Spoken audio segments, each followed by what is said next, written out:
The Lamentations of Jeremiah, chapter 2. And we got a real wax candle for Passover. I don't know what's in here. Probably soy. It doesn't even say. But that's just going to extra steps after you get the flour out. If the Lord and Holy Spirit set you up every time, there's always a little something more the Holy Spirit can give you. There you go, candle business. But even more important, what I want to bring up, boom. There were 3 times in the Bible where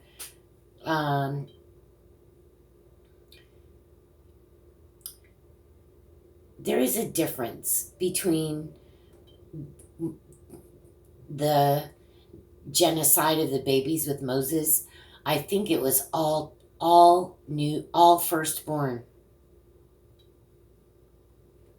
No, or that may have been the plague, because it's actually different, right? So I think maybe with Moses, it was all newborn under 2. It was all newborn male. But in this case, what happened here, this day,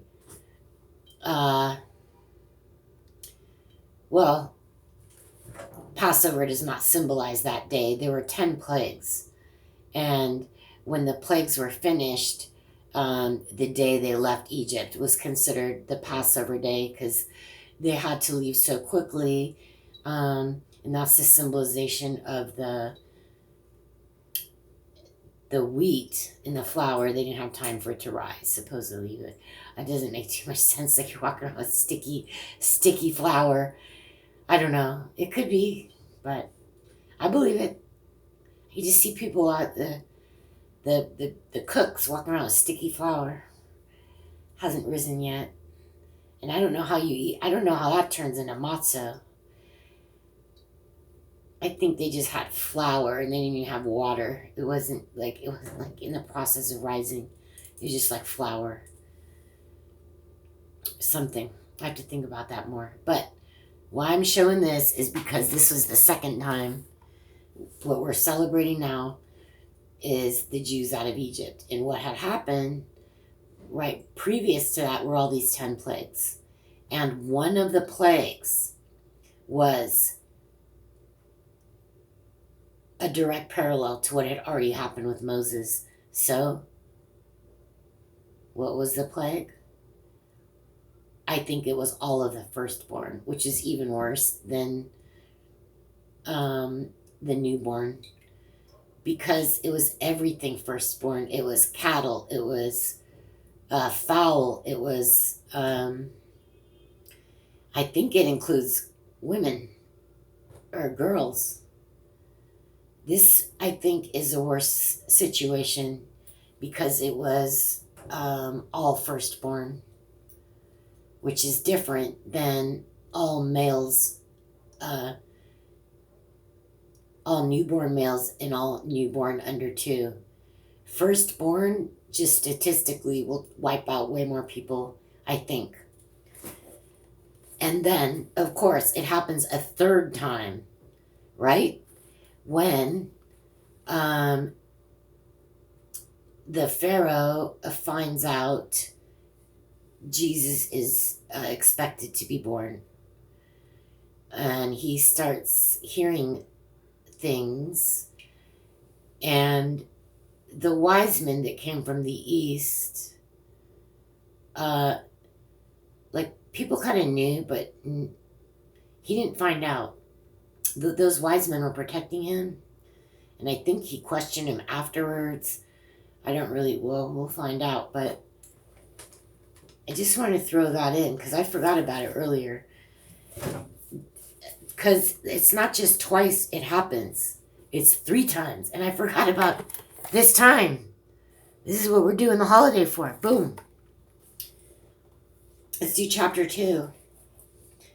How hath the Lord covered the daughter of Zion with a cloud in his anger, and cast down from heaven unto the earth the beauty of Israel, and remembered not his footstool in the day of his anger. The Lord hath swallowed up all the habitations of Jacob, and hath not pitied. He hath thrown down in his wrath the strongholds of the daughter of Judah. He hath brought them down to the ground. He hath polluted the kingdom and the princes thereof. He hath cut off his fierce anger, all the horn of Israel. He hath drawn back his right hand from before the enemy, and he burned against Jacob like a flaming fire, which devoureth round about. He hath bent his bow like an enemy. He stood with his right hand as an adversary, and slew all that were present to the eye in the tabernacle of the daughter of Zion. He poured out his fury like fire. The Lord was as an enemy. He hath swallowed up Israel. He hath swallowed up all her palaces. He hath destroyed his strongholds, and hath increased in the daughter of Judah mourning and lamentation. And he hath violently taken away his tabernacle, as if it were of a garden. He hath destroyed his places of the assembly. The Lord hath caused the solemn feasts and Sabbaths to be forgotten in Zion. Oh, they're blaming him. Jeremiah's blaming him. But it's true. But the reason is because the people forgot him. They said that not only do they never think of me, they have forgotten me completely. I don't think he's complete, that word, but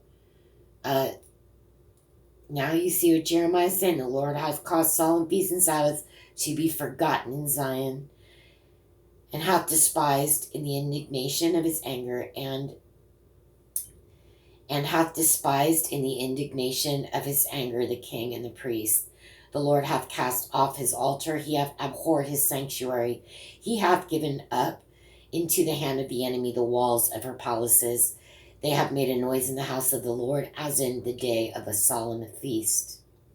The Lord hath purposed to destroy the wall of the daughter of Zion. He hath stretched out a line. He hath not withdrawn his hand from destroying. Therefore he made the rampart and the wall to lament. They languish together.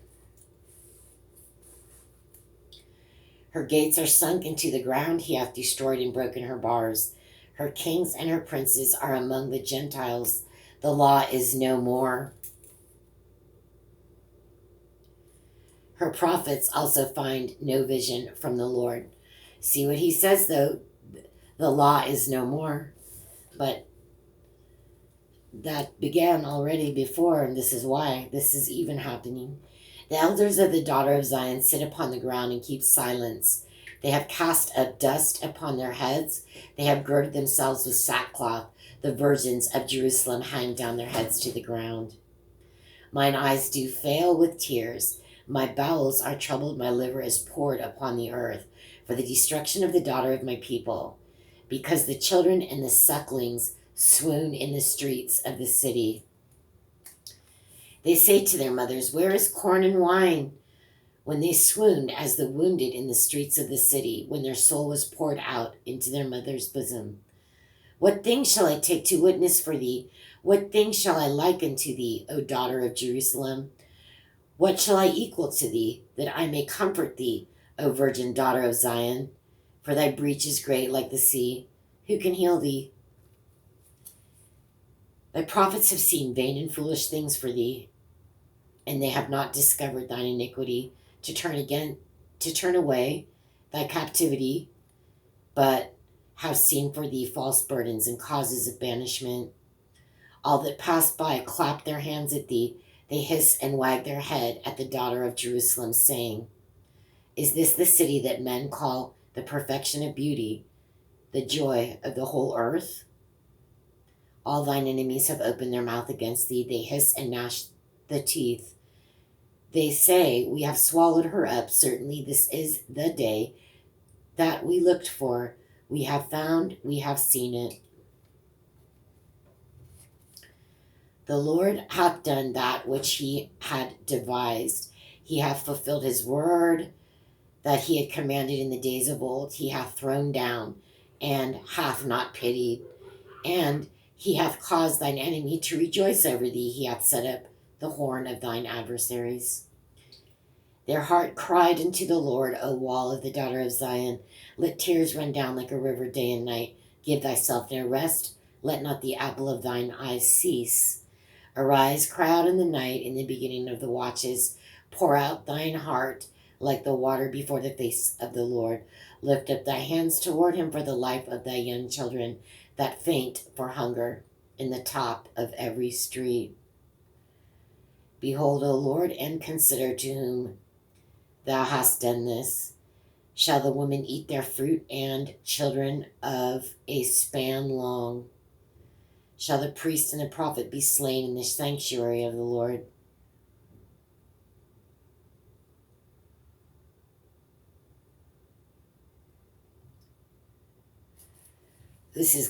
What does this mean? This is worrisome. Is this like that story about those two women who made the agreement that they would eat one of their children one day and the next day they would eat the other child, but the one reneged on the promise, and the woman was left just going crazy in the street? This kind of sounds like that because it says, Behold, O Lord, and consider to whom thou hast done this. Shall the woman eat their fruit and children of a span long? I think it's telling them that that's what it sounds like to me.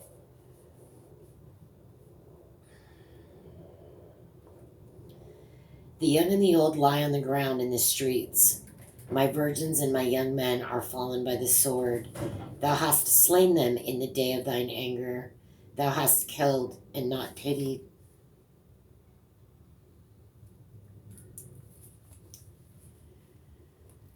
Well, that may be true, but he warned everybody. There were multiple warnings. So this thing about not pitying,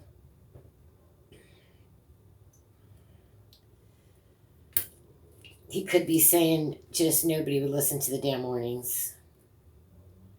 Because he was there, he heard it all.